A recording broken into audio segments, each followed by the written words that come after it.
No último episódio.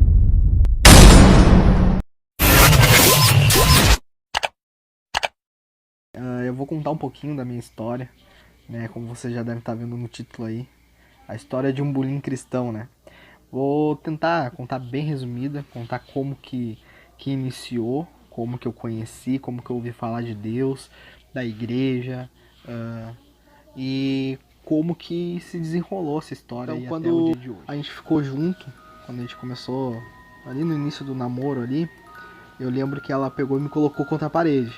Ela disse, ó, ou é o pagode ou sou eu. E acabei optando por ser da igreja e ficar.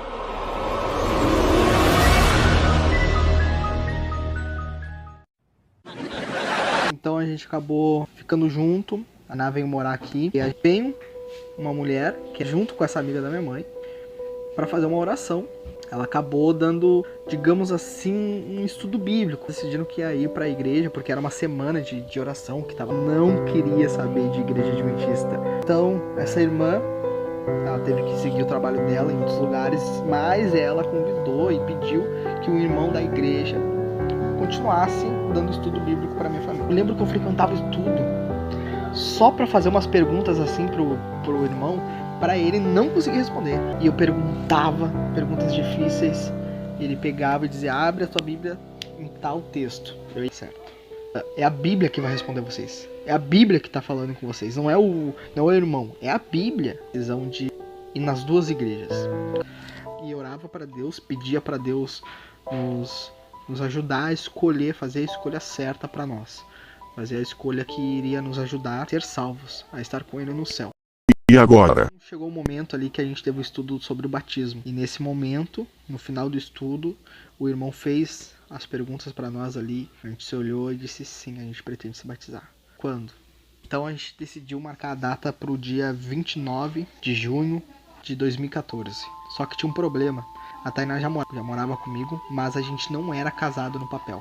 A gente não tinha o dinheiro, porque esse estudo, eu não vou me lembrar exatamente a data, mas foi feito em junho. Foi feito na metade de junho ali, talvez um final de semana antes, ou 2 finais de semana antes. A igreja foi e pagou para que a gente pudesse casar no cartório. Pagou.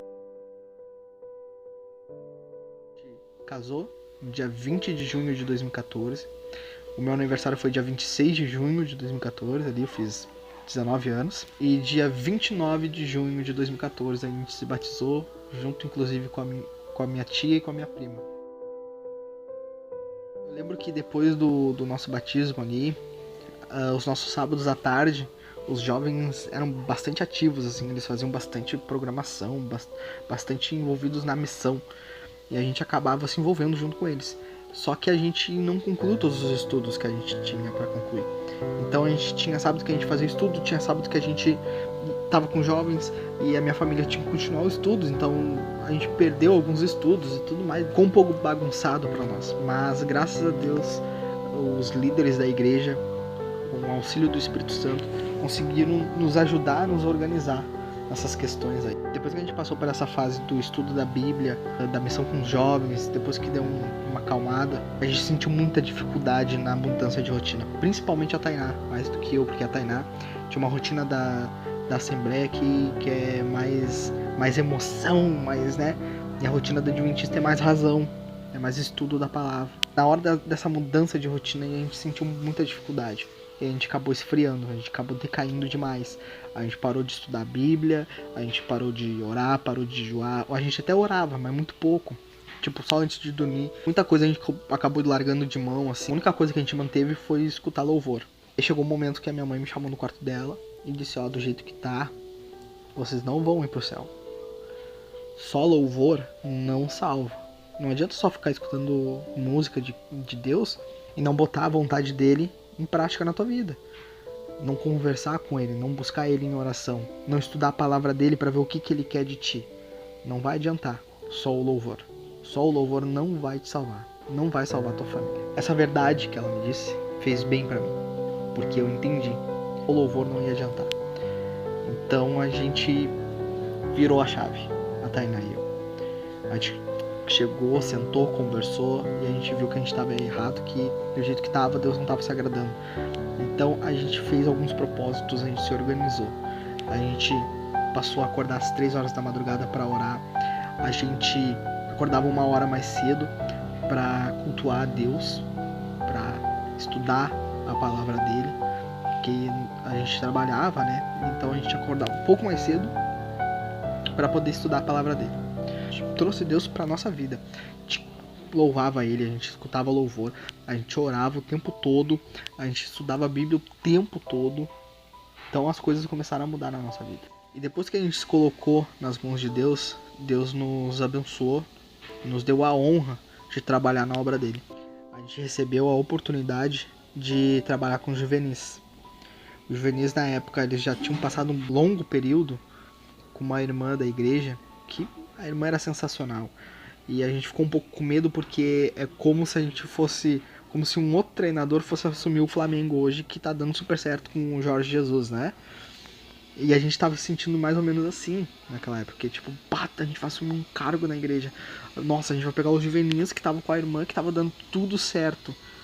Como que a gente vai fazer? A irmã, Jill achou melhor que ela mudasse de cargo, então ela passou a assumir os adolescentes, e daí precisavam de alguém para assumir os juvenis, porque na época que a gente chegou, não tinha gente para ajudar no Ministério Infantil, então era todo mundo junto, daí tu via lá misturado primários com adolescente, entendeu? Então era uma coisa, não ia agregar para a igreja, não ia. Foi misericordioso e manteve um bom tempo ainda, gurizada ali, a irmã Nilva, e chegou o momento que a gente assumiu os juvenis. Deus nos abençoou demais com os juvenis, foi lindo, foi incrível.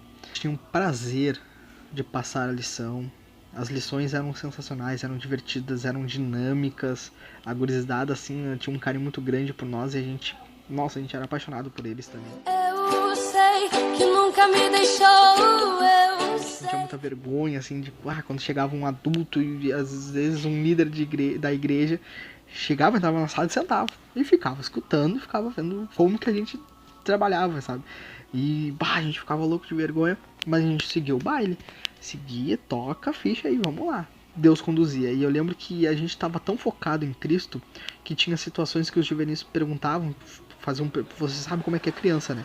Às vezes vem com umas perguntas que só Jesus na causa. E tinha umas perguntas às vezes que, nossa, eu olhava assim, meu Deus, como é que eu vou responder isso?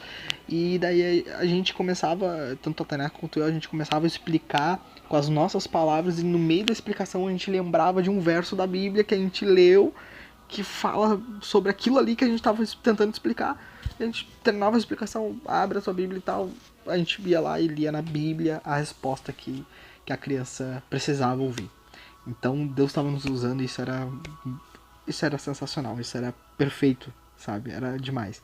E a gente recebia muitos conselhos da irmã Nilva também, que dizia, se chegar alguém ali, pode ser até o pastor, chegar ali, não parem a lição, continuem, não fiquem com medo, passem a lição do jeito de vocês, porque assim, se a gente estiver fazendo alguma coisa fora do contexto, alguma coisa errada, a gente precisa mostrar para os líderes da igreja para que eles possam nos corrigir, para que eles possam nos ajudar a melhorar. Então a gente começou a ficar mais tranquilo, passar a lição com mais tranquilidade, independente de quem fosse assistir ali.